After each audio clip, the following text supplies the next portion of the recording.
Productive Dentist Academy Podcast Network.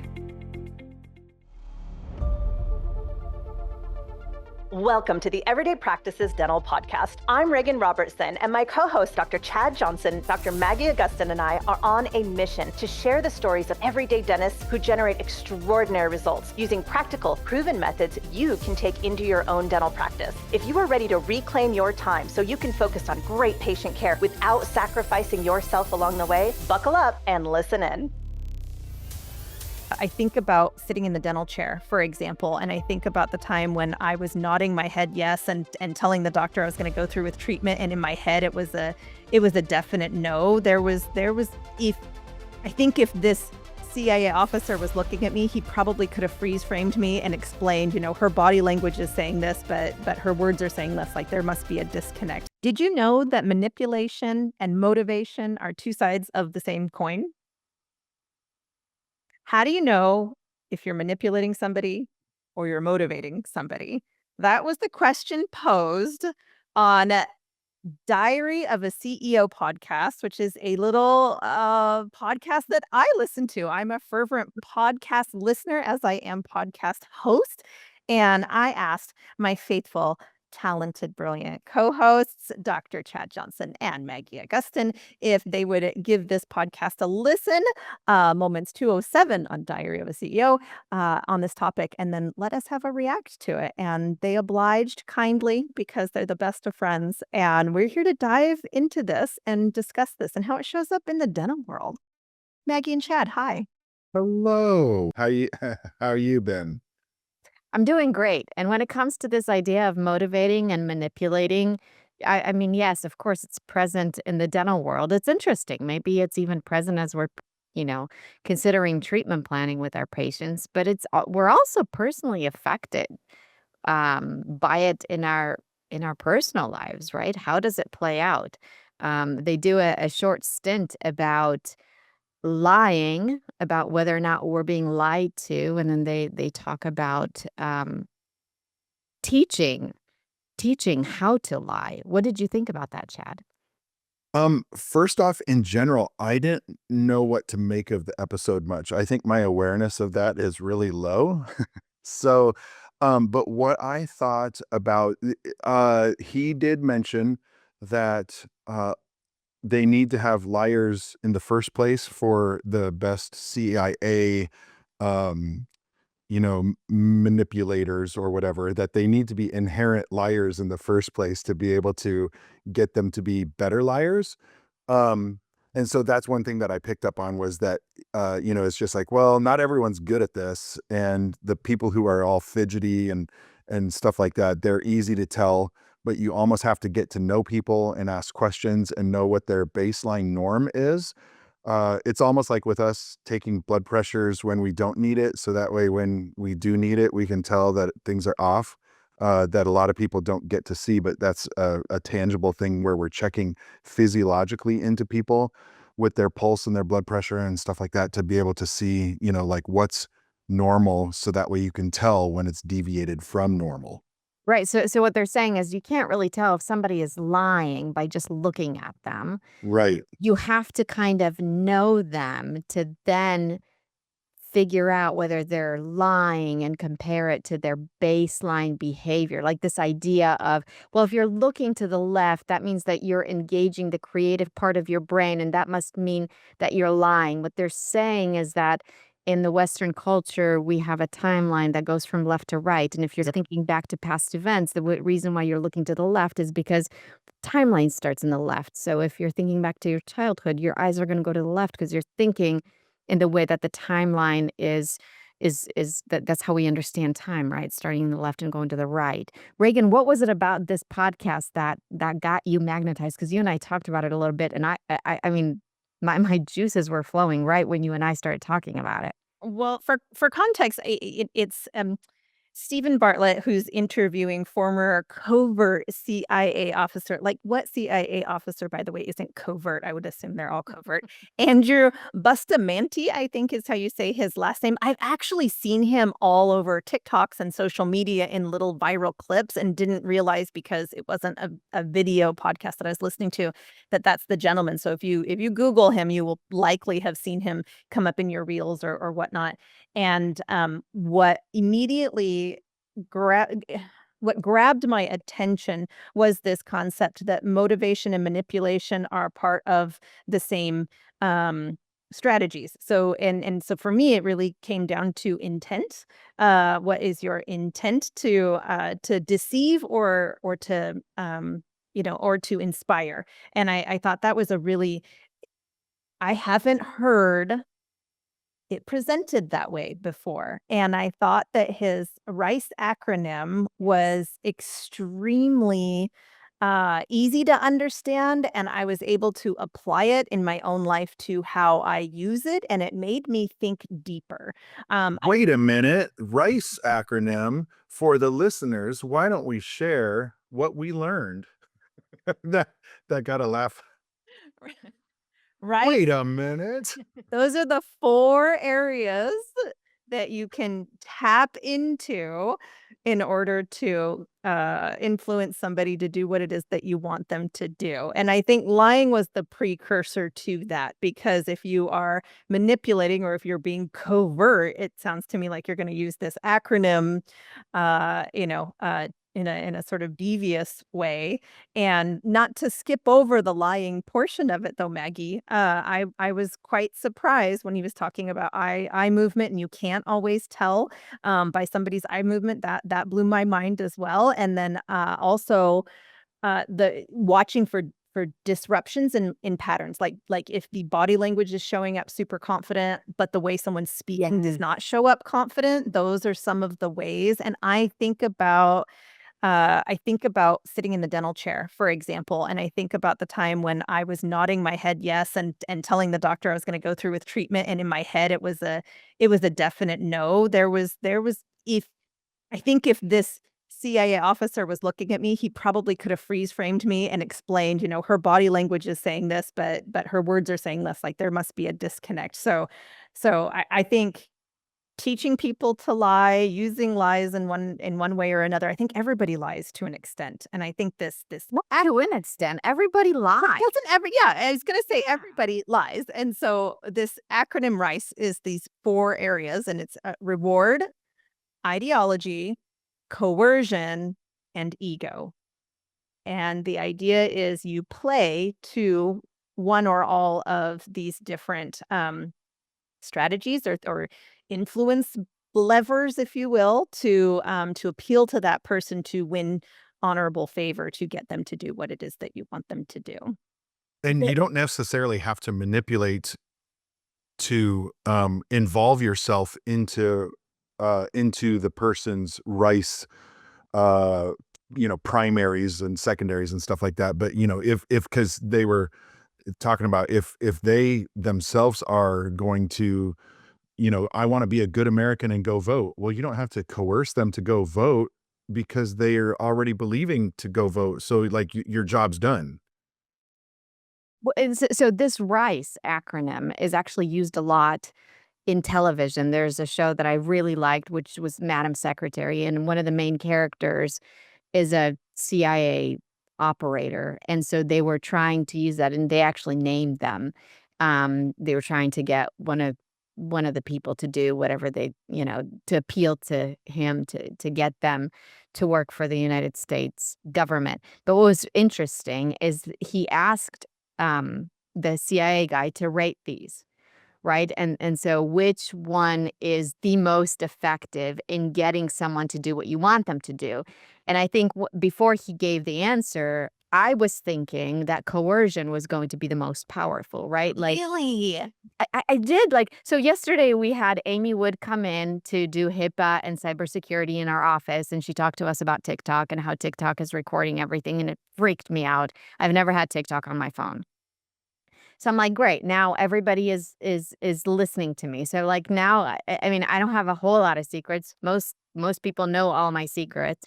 But if there is a secret somewhere out there and I've spoken it on the phone, then somebody has it, right? So now they're going to get me to do something based on this one recording, and I'll do kind of anything to keep my family safe, let's say, if there's a secret of me doing something that I shouldn't be doing. And so I thought that was going to be number one. And because that's what you see in the movies, right? They'll get you to blow up a building because they're holding something over your head. Um, but he said that was not the most powerful way to get someone to do what you wanted to do, and that the movies are the ones that are projecting that narrative. Chad, do you remember? It's the most dramatic, you know. It is the most dramatic, right? Although, I mean, look, if you've got my kid, that certainly is going to be more powerful than if you're holding on to my secret of some notes that I passed on to, you know, I don't know, something that I was doing that I wasn't supposed to be doing. Sure. Do you remember the I right? I don't remember, so my guess is gonna be the ego. Okay, Reagan, do you remember them? Oh, yeah, absolutely. Oh yeah, I remember them too. Like they're in my heart. Go ahead. It's classic story brand. So I think you asked a little bit ago why this was so intriguing to me. And it's classic story brand, and it's also classic Skip Miller, who did M3 Learning. And so it's sales training and it's story training. And so it's very easy. It's mission-based, and it's understanding someone's deeper why. And I like what you were saying about TikTok, Maggie, but it is ideology, number one, what a person believes. Think about the religious wars. Think about what we hold near and dear to our hearts at the closest core level. You can get somebody to do something when they are involved in a mission that they believe in. So their beliefs are the biggest, strongest driver. I believe that ego was number two, and the example given was Mother Teresa, which I absolutely loved, because I don't think of ego as necessarily a bad thing. When I think of ego personally, I think of how does that person want to be perceived to the world? Like, what do they want to be known for? I don't think that that's necessarily a good or a bad thing, but it's important to understand how that person wants to be perceived. And I use this in marketing all the time because I think of the person I'm marketing to as the hero of the story. So what are their core beliefs? And then what do they want to be perceived as? That is their transformation. We want to hit that. And then number three is reward. And that's do this, get this. That's where the free trips, come to the conference and be entered for a raffle to round trip to Hawaii tickets or something.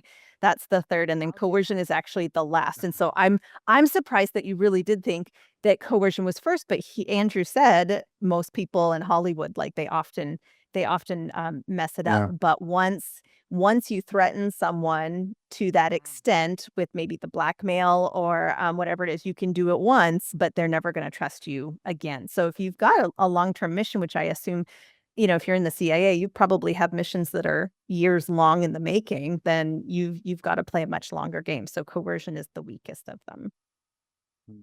Yeah. And regarding that, when I think about ego, and I think about false humility as one example, where people, when he was talking about, regardless of whether it's proud or humble, or 100 other emotions, right? That when people do the false humility thing, like sometimes they're like, well, I think it was, I'm just not that good at it, but like I just tried, and it's really a team effort, but we knocked it out of the park, but it was in spite of me because it was just amazing and stuff like that. I'm just like, people like they almost seem to go out of their way because they're getting to frame in the compliment, they're getting to frame how they want to be viewed. Yes.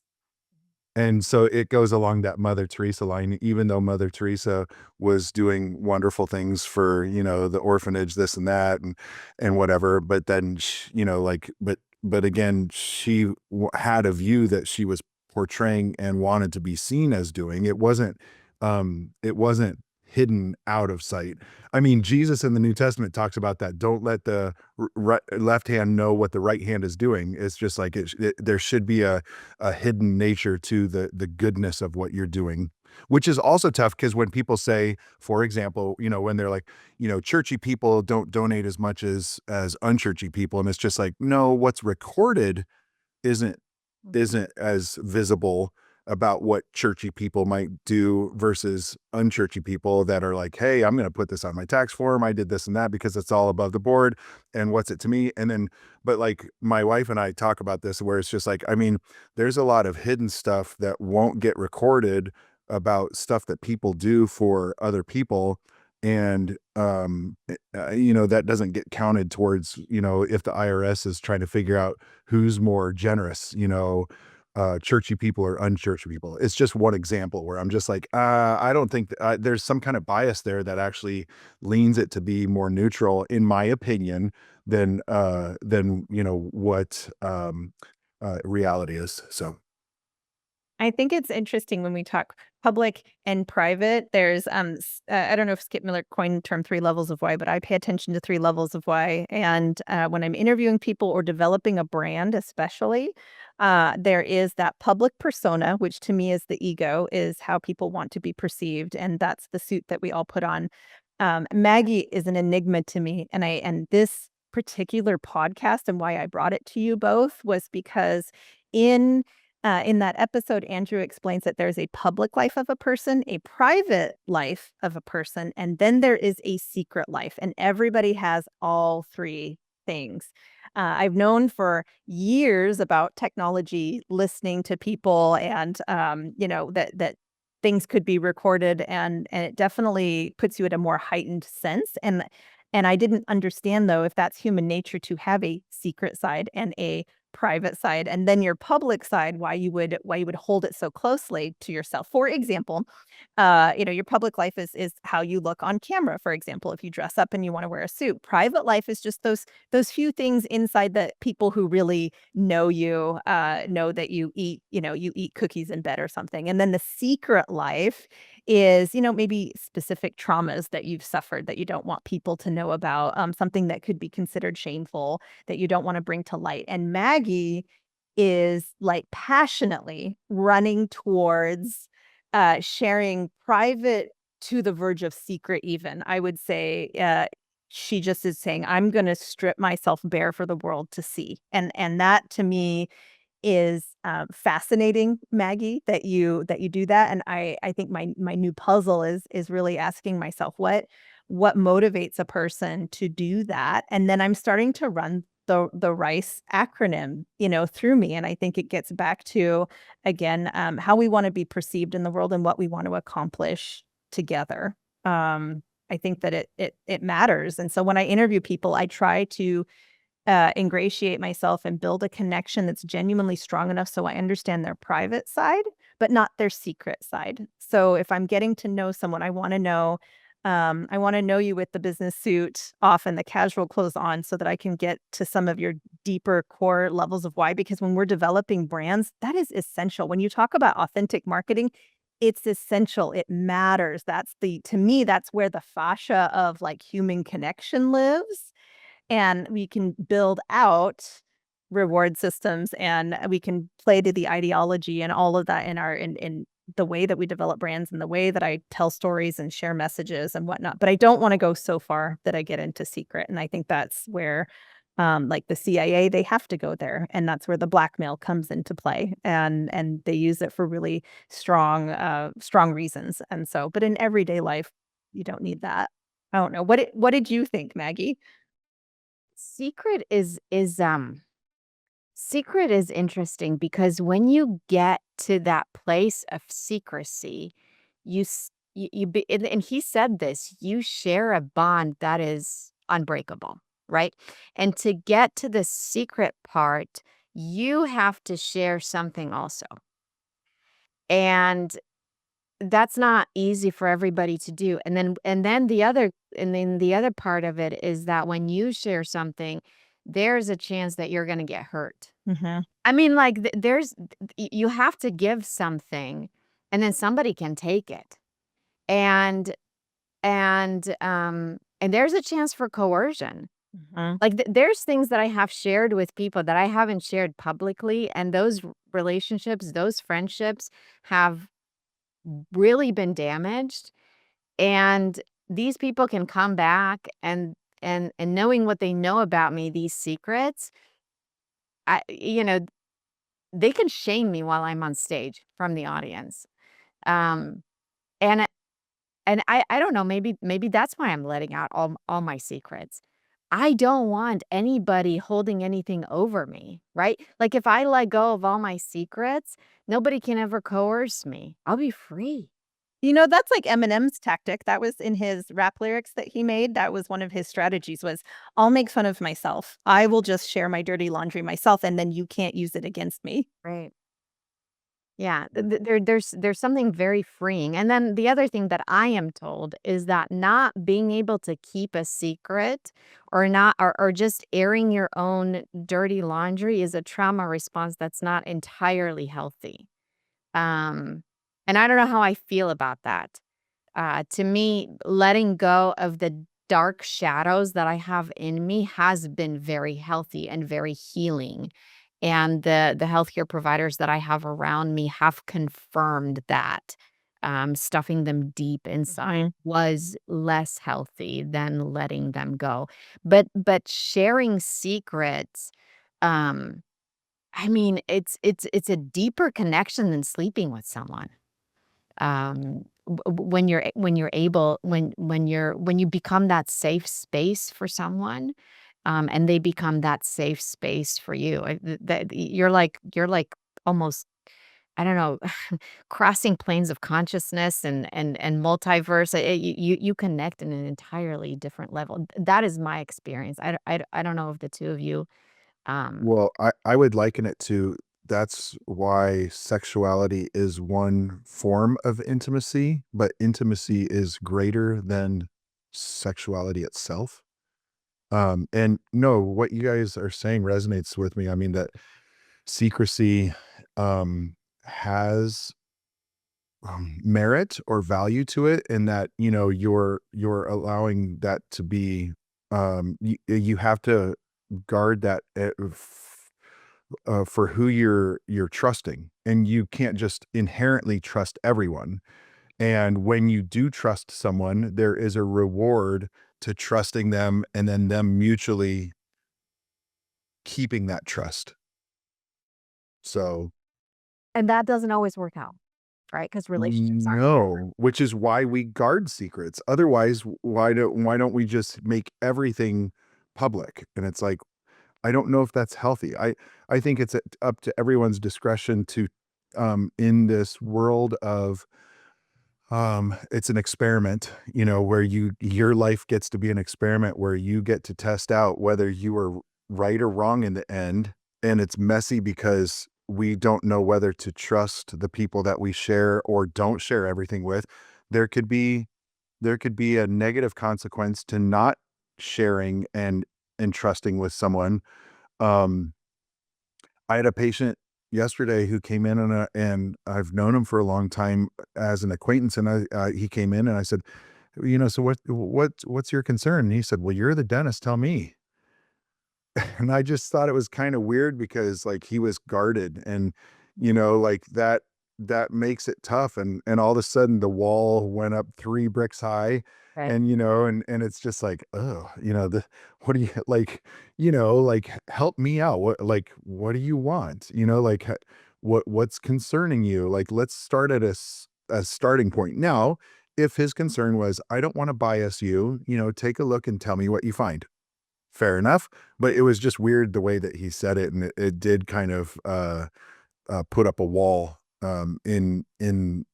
in that dynamic right there, because I was just like, Like, almost okay." resentful. Yes. Yeah, like, "I'm not gonna tell you this is a test for you." Right. It was just he said, "I've got a few teeth with root canals, and I just want them all pulled." And I said, "Okay, are they bothering you?" "No, I don't trust, anything I hear anymore. I just wanna get it out." And I was like, "Well, according to the x-ray that we took, it looks like you have one tooth with root canal treatment. And he goes, no, I got more than that. And so it's just like, all right, this is weird. This is You know, all the like, days Do you ago wait, when do I you would think date he at was the dental office. do you think he was lying? no, Oh, okay. no, I think he was nervous and this was his response of, like of having uncomfortability to the whole appointment. This is how uncomfortable patients are. And so he's going to project that into the whole situation. It's just one example all week long, how dentist or not, you run across people where you're like, well, where is this trust level going to go with patients? And Reagan, I think that's why you invited us to listen to this, is figure out, okay, are we being good clinicians when we listen to our patients and figure out what's their motivation in trying to get healthy, in trying to keep their bill as low as possible, in trying to have as little as pain as possible? What's their point? And, also coercion, when every dentist has to choose when a patient says, is this going to hurt? And you have to think about whether you say, of course it is, or no, of course it's not, or somewhere in between. Mhm. I absolutely love this because I didn't realize that it's poignant. It's a poignant point that you bring up because already just being a dentist, you have a boulder that you're pushing uphill, just with the connotation that's associated with dentistry. But right now in our culture in the United States, especially, I obviously can't speak for everyone. I'll just speak for myself. Sometimes I just don't take media at large and the political landscape. There are days when I say, I don't know what to believe. I don't know how to fact check. I sure. don't understand.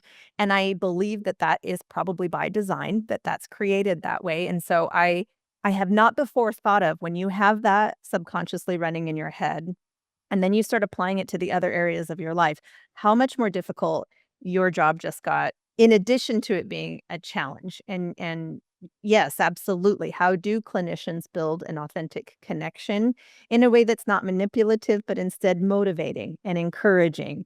And in addition to all the other things that you have to be, including clinically proficient, it's a challenge right now, and healthcare in general is a challenge. But that makes it even more difficult.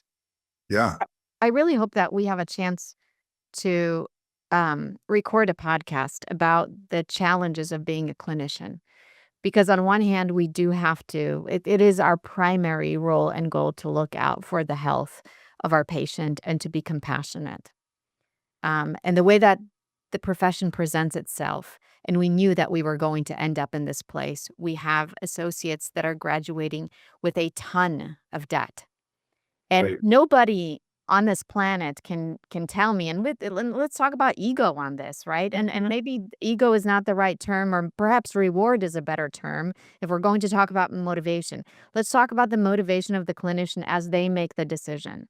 So you have a patient and your job is to look for their best interest. But can you really tell me that when you are $500,000 in debt and don't have the money to make that enormous mortgage payment on that debt, you are not going to be guided by that mortgage payment to present treatment to in some way coerce or motivate that patient to put your words in a certain way to present the treatment plan for that patient? In pursuing, in allowing them to shape their mind to choose one treatment modality over another. I mean, how many more articles can be written in not just dental magazines, but in the publicized media that goes to the patient, saying that natural teeth are being replaced by, all on X and implants? So that instead of placing a couple of crowns, we're selling $50,000 or $60,000 or $70,000 treatment plans. This is everywhere. And this is the difference between motivation and manipulation. And a lot of that rests on our own integrity.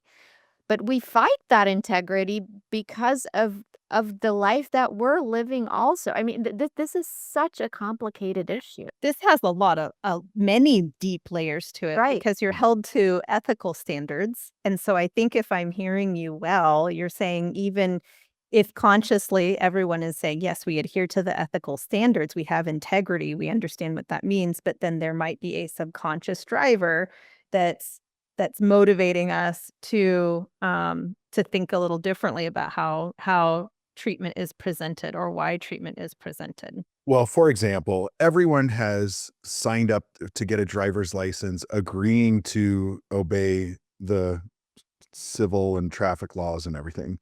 But when you need to get your kids somewhere or you need to get somewhere, that stop sign becomes more of a quick little and but you have a retired person that's in front of you and they have all day long to get to the hardware store.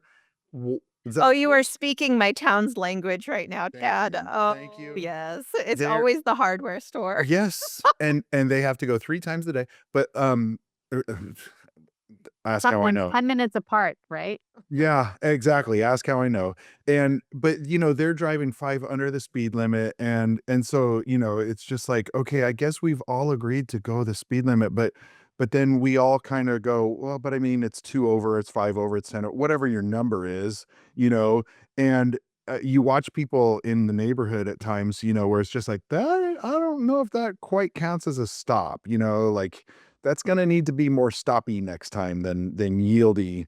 And it goes along that line where, yes, we have ethics, but even as people, we all are citizens. We all have ethics that we're supposed to, drive according to the speed limit and this and that. But it's just like, but we're not perfect at it. So we all lie. We all lie to the government that we're going to drive the best we can, and we don't. So it's just another example where we all lie. We're untrue to a perfect standard. Maggie, what's your final thoughts on this? I mean, it's a little we got a little low, right? We got a little low with the lies and the manipulation and the motivation. I think part of the uplifting part of the podcast is that when you use the RICE acronym, right, which is reward, what was the second one? Ideology. Ideology, coercion, and ego. You can use that for good. Mhm. You can use that to motivate. And when he was talking about that, I thought about that in my leadership with my team. And how can I use that to better myself as a leader in the way that I listen to my team members? How can I redesign the job descriptions that they have? How can I redesign what they do on an everyday basis to uplift them? Um, to redesign the reward system, to play off of their ideologies, to create an environment in which they can find themselves or find a joy um, in serving the patients. And I think when you start to contrast manipulation into motivation, it stops being so dark. But we do. We live in a world that has both. Because you can't see the light unless you've been in the dark. You can't appreciate the light unless, you've been in the mud. Um and so that's how I would find the positive spin in it and continue using the RICE acronym in finding motivation both within yourself. Find the times that you are yourself coercing yourself, right? Into doing some, I don't know, displeasing things or the way that even you use self-talk. Mhm. Uh, Mhm. I thought the whole episode for me, I saw it from a positive light for sure. So and that again, let's talk about ego. That plays to my own ego because I don't think I've ever heard anything broken down this way on how to motivate. And my ego wants to be known as a good leader. I want to be seen as a good leader. I want my team to feel like I have their back and that I advocate for them and that I help them fulfill their own mission. So I've got like two tangibles that I do often. 3. I've got 3 tangibles that I do often. Wait, What? 4. No, I'm just 3. Well, because this is a fail and a win, right? So if I show up to a one-on-one with a team member and I am under a time crunch or a deadline, basically I have something I want to have accomplished and I put myself in the driver's seat, that one-on-one is not going to go very well. It's just not. So what I've learned over the years is before I get on that one-on-one, so before you meet with your team, I ask myself what's in it for them. So as counterintuitive that is, I say, what is in it for them? And I try to perceive what's in it for them. For example, yesterday I called one of my in like an imaging place. I had to get an x-ray done and they billed the wrong insurance. So I had to have them switch it to a different insurance. I called and my daughter was listening and I said hello and explained the situation. It was handled really easily. And when I hung up, my daughter said, "Oh, you used like your podcast voice." And I was like, "What do you Ah. mean I use my podcast voice?" And then I said, that was by intention, actually. You know why I upticked my voice was because usually when people deal with insurance and patients, they're not very happy. And I'm already guessing that she, on the other end of the line, is gonna wanna be known as being helpful, but also not have to deal with someone who's really cranky. So That's right. I intentionally upticked my voice. It wasn't to be manipulative, but it was to hopefully, have a quick resolution, and it did turn out that way. Call it So framing. I love it.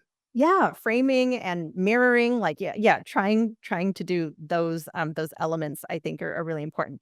When I'm doing marketing, so if you're listening and you're considering marketing for your particular practice, I do the exact same thing. What is in it for your patient base? What is it that they want? Ultimately, and it's not as difficult as you think, right? It really does get down to they want to be able to eat the foods that they really love, or they want to be able to smile without being embarrassed.